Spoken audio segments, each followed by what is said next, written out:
De la chaîne nationale. Mesdames et messieurs, bonsoir et soyez les bienvenus dans ces flashs d'informations que nous présentons en direct et en duo avec Nariman Issa. Bonsoir, أهلا بك ناريمان. أهلا بيلو، أهلا بالسادة المشاهدون في موجز 4 عصرا من الفضائية التشادية. Vous vous souvenez peut-être le président de la République, le maréchal Idriss Déby Itno, lors de son passage à Koumra dans la province du Mandoul, a promis doter cette ville avec des générateurs, une promesse qui se concrétise à seulement moins d'une semaine.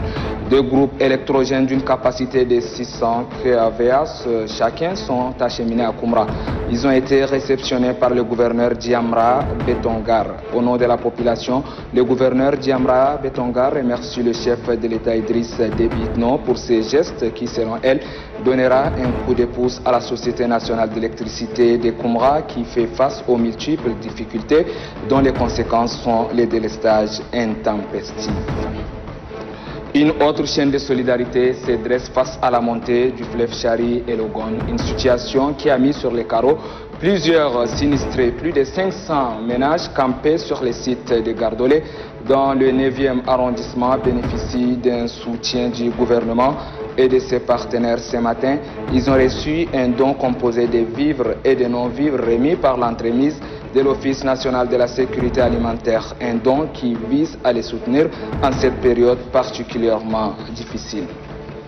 Autre action de bienfaisance, la Fondation Grand Cœur, dans le cadre de son projet Soutenons l'école tchadienne, a remis un important lot de kits scolaires aux élèves des différentes écoles de Kélo, chef-lieu du département de la Tandjilé Ouest. Ce don a été remis par le chef de mission de la Fondation Grand Cœur, Mohamed Iba Ousmane. Une opportunité pour le préfet Daoud Suleiman Ousmane de remercier la Fondation Grand Cœur pour ses gestes louables. Ces kits seront répartis dans les différents départements que compte la province de la Tandjilé.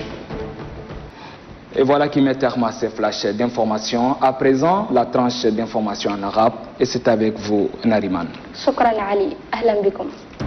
نظمت عصر أمس اللجنة العليا لتنصيب سلطان دار وداي حفل توزيع شهادات تقديرية للأشخاص الذين ساهموا في إنجاح هذا الحفل. عدد كبير من أبناء المنطقة يتقدمهم رئيس اللجنة الوزير أحمد محمد باشر، حيث دعا جميع أبناء وداي للعمل سويا والوقوف خلف السلطان شريف عبد الهادي مهدي. كما شهدت المناسبة أيضا العديد من المداخلات. رفعت اللجنة برقية الشكر ومساندة لرئيس الجمهورية مشير تشاد إدريس ديبي إتنو والسيدة الأولى هند ديبي إتنو، مؤكدين تضامنهم ورضاهم التام بما تقوم به السيدة الأولى من أعمال إنسانية بالمنطقة.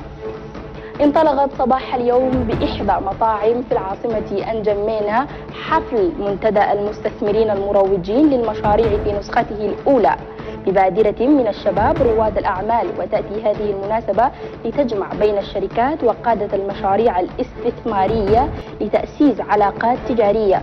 رئيس الكونفدرالية العامة للشركات الصغيرة والمتوسطة فضل سلطان خلال المناسبة أكد بأن المنتدى يمثل فرصة للمستثمرين والمروجين لاستكشاف المشاريع الشبابية الهادفة.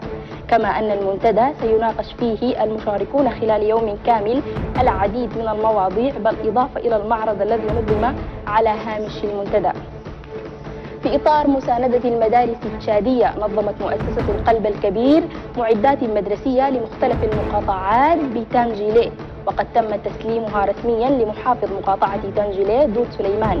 وأوضح رئيس بعثة مؤسسة القلب الكبير بأن هذه المعدات ستسهم في العملية التعليمية بولاية تانجيلي. أما محافظ تانجيلي الغربية دود سليمان عثمان شكر مؤسسة القلب الكبير على إسهاماتها المتواصلة لمختلف طبقات المجتمع. بعد مدينة سار حاضرة ولاية شاري الأوسط، وصل وفد مكتب بامينة أساس إلى مدينة دباء حاضرة ولاية لوغون الشرقية بقيادة المنسق العام السيد إبراهيم محمد خليفة ونائبه حسين التور، حيث توجه وفد مكتب بامينة أساس إلى مقر حفل افتتاح المكتب الفرعي لبامينة بولاية لوغون الشرقية. ويتألف هذا المكتب من 22 عضوا بقيادة آدم مختار آدم كمنسق ولائي.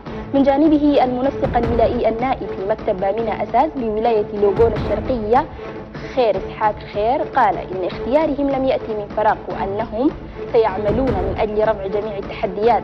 كما تطرق كل من حسين التور وعبد الله أوبه هارون إلى تعريف الجميع ببامينة أساس وما ترمي إليه إلى توحيد الصف وتوعية المجتمع حول العيش المشترك والتفاني في خدمة الوطن. أيها السادة المشاهدون، نهاية الموجز قدمناه لكم أنا وزميلي علي محمد بيلو، إلى أن نلتقيكم في أمان الله.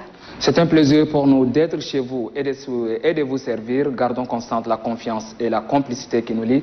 Restez sur Téléchat, la télévision, c'est chez nous.